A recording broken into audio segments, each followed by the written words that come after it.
YouTube, welcome back to my channel. Today we're here for another video in the series called A Closer Book. This is where I talk about three of my recent reads. The Field Guide to the North American Teenager by Philippe.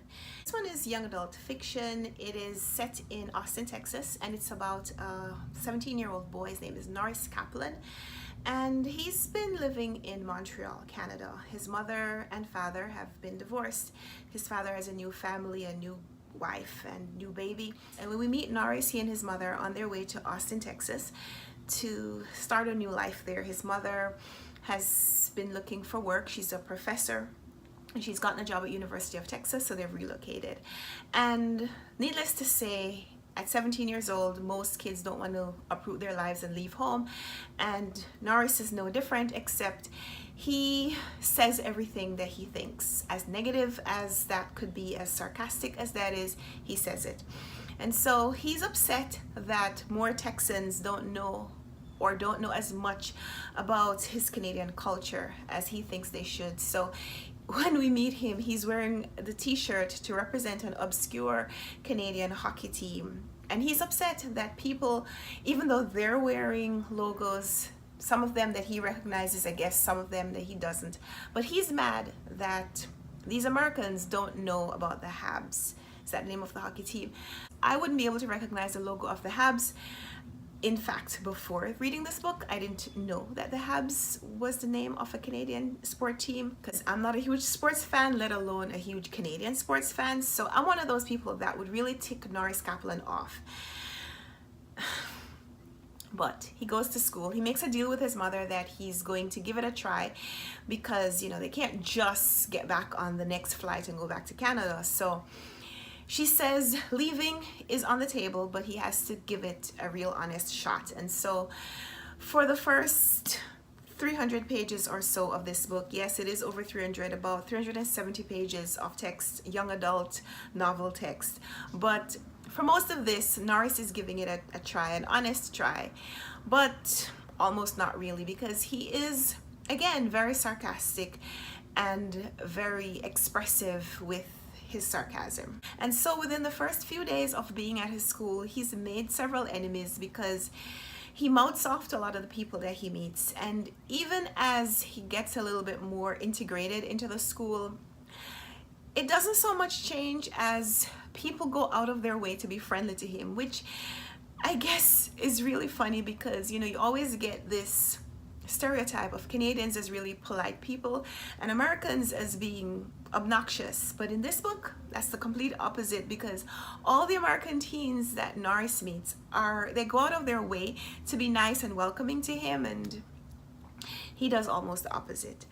So what I liked about this book, I like the fact that we had a boy who's an immigrant. His parents are Haitian Canadians, and now he and his mother are in America, so they're technically immigrants to the United States.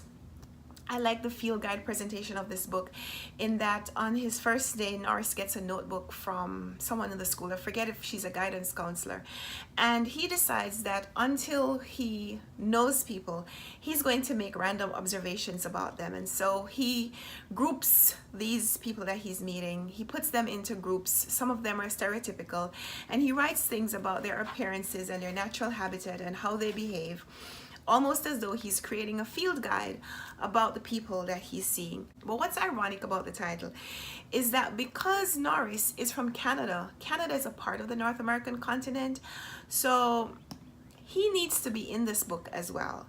All the observations he's making about other people, they could just as soon and just as easily make them about him. So there's a lot about the book that was ironic, and Norris is the kind of kid that you kind of want to love him and love his faults away, but you can't ignore the fact that until he changes, and you don't know if he's gonna change, but until then he's still a jerk.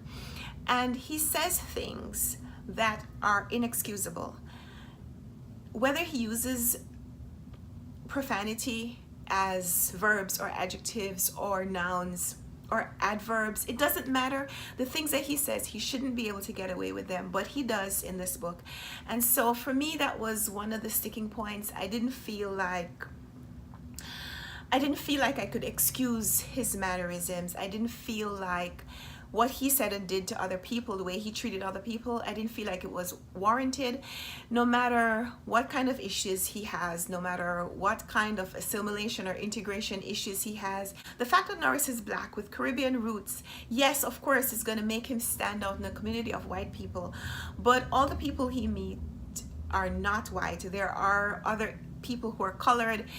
One of the people that he meets, I don't want to give too much of the story away, but one of the people that he meets is Asian. She has an Asian background, and she doesn't seem like she goes out of her way to, point out her difference. Kind of like the way Norris seems to wear his race on his sleeve at some points. Not always, but at some points. Other things that kind of bothered me a little bit, I didn't necessarily love the transition. There are things that were mentioned, they were supposed to be leading up to them, but then we got a little bit of a discussion, and then there was an abrupt movement. It wasn't even a transition, but it's like suddenly we're finished with this thing and we've moved on to something else that's happening a few weeks later.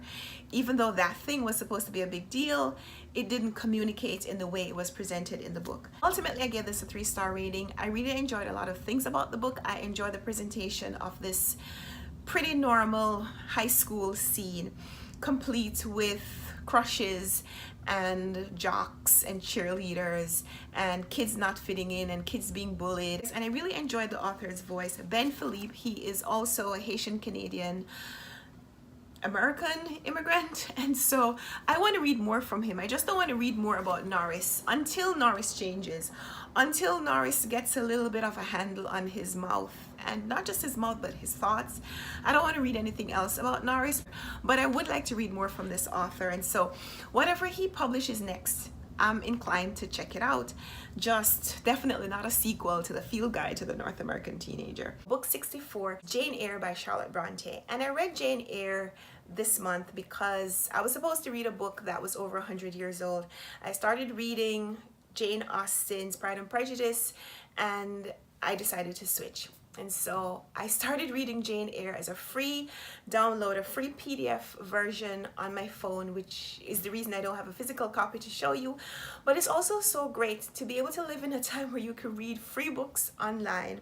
Charlotte Bronte published this novel in 1847. Jane Eyre is a classic, but I thought I'd read it earlier. Maybe I read it in my teens, but if I did, I don't remember too much about the synopsis, which is why I'll share it with you now. Jane Eyre is a main character. She is an orphan. She's 10 years old when we first meet her, and she's the daughter of a woman who was from a wealthy family, and her father was a clergyman.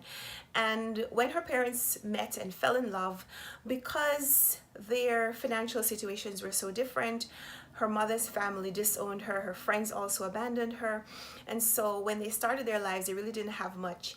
And unfortunately, they both got sick and died within a very short time of each other, and Jane, their daughter, was left orphaned. However, Jane's mother's brother, Mr. Reed, took Jane in, and even though he had a wife and children of his own, he tried to protect her, but he also died. But before he died, he got his wife to promise that she would take care of Jane. And what she thinks taking care of Jane demands is not quite the same as maybe what her husband would have done if he had still been alive. But when we meet Jane, she's 10 years old, and she's adapted to the situation where she's living in a home where her physical needs, her basic physical needs, are being taken care of, but she hasn't really had the experience of love, of really being a part of a loving family. And so even though she's growing up amongst her cousins who are very similar age as she is, she's also very isolated and alone. We learn a lot about Jane from her interactions and from watching her and seeing how much time she spends in solitude and how much time she spends with the servants versus what her interactions look like when she's in conversation with her cousins or with her aunt. There's an interaction that really exposes a lot of what Jane's early life looks like. Her male cousin, John, who's just 4 years older than she is, he's the one who is going to be the benefactor. He's the one who's going to inherit their family fortune. And so he already considers himself to be the owner of everything. And he's very resistant to the idea that Jane is there, that Jane has to be a dependent. And so when he comes home from school, he's very upset that Jane is taking advantage of the educational opportunities by reading and studying and getting herself educated, even though they haven't sent her to school. So Jane is a character to be admired because she's almost like an autodidact. No one up to that point has really taught her, but because of her natural curiosity and her desire to learn about the world, she's almost as educated as the older cousin who's gone away to school. And so it makes the reader really want to root for Jane, even from the beginning of this novel. And as Jane moves on to the orphanage where her family sends her, where her aunt sends her because she doesn't want to continue the altercations between her children and Jane. So she sends her to this orphanage, and it's supposed to be a school, it's supposed to be an environment where Jane is going to get an education, but because of the earlier incident, we know that Jane is already being educated at home. But now that she's free from some of those influences and interactions, maybe here's a chance for her to do better. But even in the orphanage, she's being reminded that she's still a dependent, that Mrs. Reed, her aunt, is her benefactor, and that she doesn't deserve all the things that they're doing to get her into this place. And Jane and the other students at this school, Lowood, are being semi-starved physically. They're being starved of nutrition and sustenance. But they're also in a very abusive situation where they're not being treated to good medical care. And over the course of time, a lot of the students at the school get sick and don't survive their illness. 8 years of Jane's life pass while she's in the school until eventually she moves on to another position. She gets a job as a governess in Mr. Rochester's home. And of course, if you know anything about the story, you know Jane Eyre, Mr. Rochester. So he's the next central character in this novel. Jane's interaction with him, but also the other people in her household, and what becomes of the novel and becomes of her life after she moves there, really demonstrates how Jane's character develops from the beginning of the novel to the end. And so this was a really beautiful expression of a Bildungsroman novel. We're also treated to a backstory from Jane's conversations with people who knew her or knew her family even before the novel opened. And it's really refreshing to see a character who has experienced so much prejudice and who's been discriminated against through no fault of her own. To see her being put in a situation where she could do the same to other people, but to see how she's grown, to see how she's developed, to see how she's embraced the opportunity to show love even when love was not really taught to her in her early life. And the thing that really makes this novel such a beautiful read is the morality of these characters, who they are even when no one would fault them for doing the opposite. How they are good even within themselves, even when it would be understandable if they did the wrong thing. And so the morality and the godly character, the godly characteristics are a really important part of this novel. And so there are a lot of characters in the book who talk about God and who talk about religion and who talk about being Christians, but don't always exemplify Christian values. But we also have a lot of religious figures, and we get to see a comparison of how they behave, from the ones who are very pious in their speech to the ones who really put their Christian duty above everything else. The fact that Jane is the daughter of a clergyman, the fact that the man who runs the orphanage where the children are being starved also considers himself a clergyman, and even in his conversations is very careful to talk about piety and about sacrifice, but almost does the opposite in his personal life. And other religious figures that Jane meets and has conversations and interactions with, and how they internalize their idea of what it means to be Christ-like, or to have God as the central motivator and central inspiration for your life and your daily actions.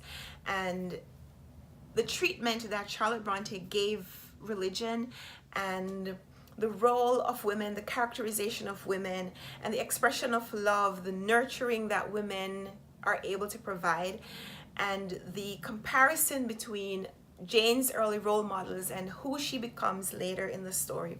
I thought it was fantastic. I gave Jane Eyre a 5-star rating. I don't read a lot of classics, but I found this one to be so readable, and I enjoyed the reading experience so much that even though it's a book that was written so long ago, and I feel tempted to say that I shouldn't rate a classic, I shouldn't rate something that is from a different time period, I just enjoyed this experience of reading this book so much that I had to give it a 5-star rating. So if you haven't read Jane Eyre, if you're looking for a classic, something that you can get into that's very readable and still very relevant, includes a lot of very important themes being discussed in, yes, a slightly different way from the way we'd probably write about them now in 2019.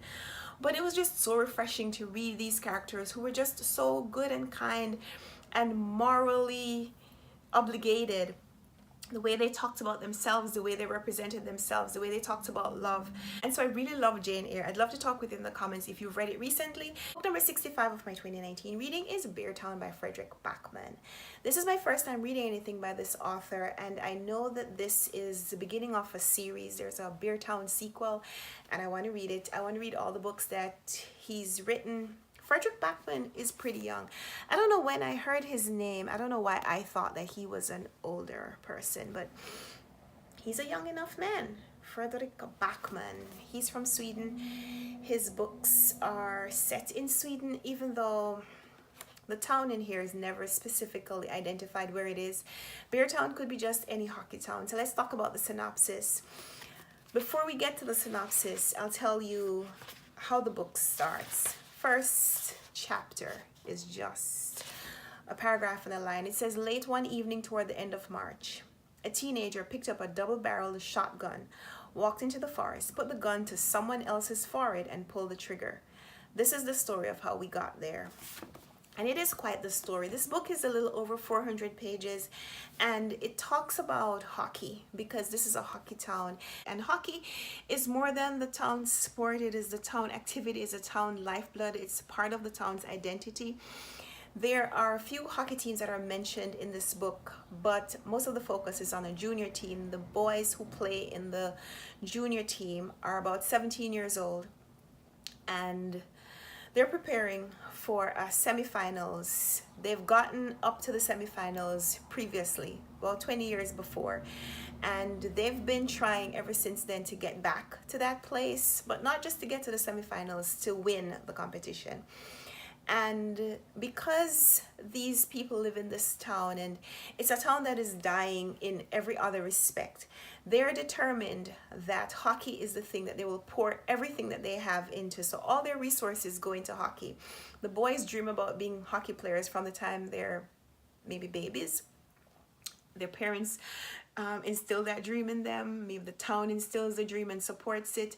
And these boys, all they do is practice hockey. And so because of the town's support of this activity, everything gets kind of excused so that they can focus on hockey. And you see through here what hard work and determination can produce, because there are a few characters in the novel who are from the previous generation, those who had done really well. Those are the ones who had gone to the semifinals 20 years before, and one of them even went to the NHL major leagues, went to Canada and played. And there are others who were on his team and who are now successful businessmen, and there are some of the people who sponsor the current teenage team. And so all of this is to set up the premise that hockey is really important, and these people and this community will do almost everything to support the sport, but also to support the players. And there's a player in here, one of the 17-year-old boys, who he's not quite the golden child that everyone wishes he is, and he does something terrible. But at the beginning of the novel, we know that there's going to be a crime, right? Because a teenager puts a double-barreled shotgun to someone else's forehead and pulls the trigger. But the crime that's mentioned in the beginning is not the crime that we read about throughout most of the story. Most of the story leads up to the other crime that's going to lead up to this person pulling the trigger for someone else. But the way that Fredrik Backman tells this story is that he slowly introduces all the major characters. Pretty much at the end of the book, we know all the people in the town, or at least we think we do. He's given us their backstories, he's given us their current stories, and he's given us flashes into their future, the future that could be if we would excuse these crimes, the future that could be lost if we punish people for the things that they have done. Even though they've done all these other wonderful things, now that we're going to focus on their crime, here are the things that we're going to take away from their life. And here's a look at someone else who could have been a star, but his dream was snatched from him for whatever reason. So here's a look at what the life of a promising young athlete, when his dream is snatched away from him, here's what that looks like. And so in this book, we see people who are dealing with unemployment and death of a spouse and drunkenness, alcoholism, and addiction in lots of different forms. But there's the thread of violence and how violently people will defend the thing that they prioritize most when they think that is going to be taken away from them. And so even in the title, I find this title really interesting because the way it's written, it looks like it's two separate words. But in the book itself, it's written as though it's one word. Can you see it? Beartown. Beartown, one word. And you could see here in the picture, the picture of the forest, these kids skating, they're playing hockey. And then here's a bear right here he's not quite in the background. In fact, he is pretty close to these kids, except the people from this town, they call themselves the bears. And so they exhibit bear-like qualities. You know how valiantly a mother bear will protect her cubs, what she's prepared to do, what she's prepared to give up, her life even, in order to protect her children. And so there are a lot of those themes that come through in this story. There's a lot of back and forth as we follow a lot of these individual characters, and we see the crimes happen from the witnesses' perspective, from the participants' perspective, but also from the perspective of the mothers of the children who are involved, and what they want to do, what they're prepared to give up of their selves, of their conscience, of their livelihood in order to protect their children. And I love the way the author treated this really complex situation. Like, he didn't just give us the unfolding of the crime, he also goes into a little bit of a psychoanalysis and an existential explanation for things, like explaining the behavioral aspect of things and how people tend to do things even when they know that it's wrong or they know that they should do something else. I liked his back and forth explanation that kind of broke up the prose. When we got to page 415, at the end of the story, it felt like it could have been resolved another way, and we could have been just as satisfied with an alternate ending. And so I like the way this story was treated. I like the way the author did this book. Like I said, the author is from Sweden, and the story was originally published in Swedish, translated to English by Neil Smith. And I loved it. I gave this a high 4, close to a 5-star rating. The only reason that I'd say I didn't give it a complete 5-star rating was because it took me a long time to read it. It's not a fault of the story, but the way it's told, in that we constantly move back and forth from one character to the next, it almost forces you to slow down to enjoy this story, to kind of dwell on the characters and to dwell on the changing narrative, which is really the way life unfolds. So it's not quite a criticism of the author's writing, it's just that I feel like maybe it detracted from my complete enjoyment of the story, because I wanted to rush through it. I wanted to read this, I wanted to get to the end to see how the story ended. Like, I wanted to see which kid, was it a girl or a boy, who was the shooter and who was the victim and what happened.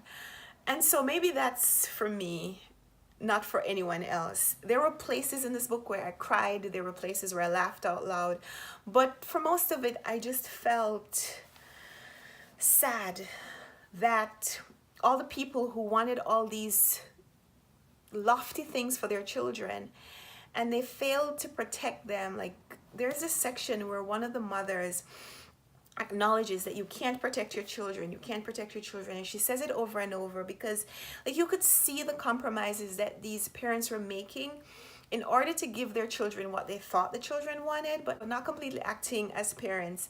And I felt like I wanted to blame them for that. But like I said, I love the complexity of this novel. I like how the author brought us into all these different characters' minds and psyches and forced us to acknowledge what society does, what parents do, what is the role of the community when a crime happens, both the crime in the beginning and the crime that we read about for most of the rest of the story. and I thought it was brilliant. So I might upgrade my rating from a 4.5 to a 5 star, just as I think a little bit more about the story. Let's see how that goes. And so Beartown by Fredrik Backman was book number 65. I also talked about The Field Guide to the North American Teenager by Philippe, and Jane Eyre by Charlotte Bronte as book 64. And so that's a closer look at these 3 recent reads. Leave me a comment down below. Let me know if you've read any of these books and what you thought about them. If you'd like to recommend something else by one of these authors, I'd love to get your recommendation as well. I know Fredrik Backman is really popular here on BookTube, and a lot of people probably started with a man called Uwe, which I think was the first of his novels to be translated to English. But if you think that I should read that one next, or let me know if the sequel to this book is out. I don't know. So let's talk in the comments, and until next time, happy reading. Bye.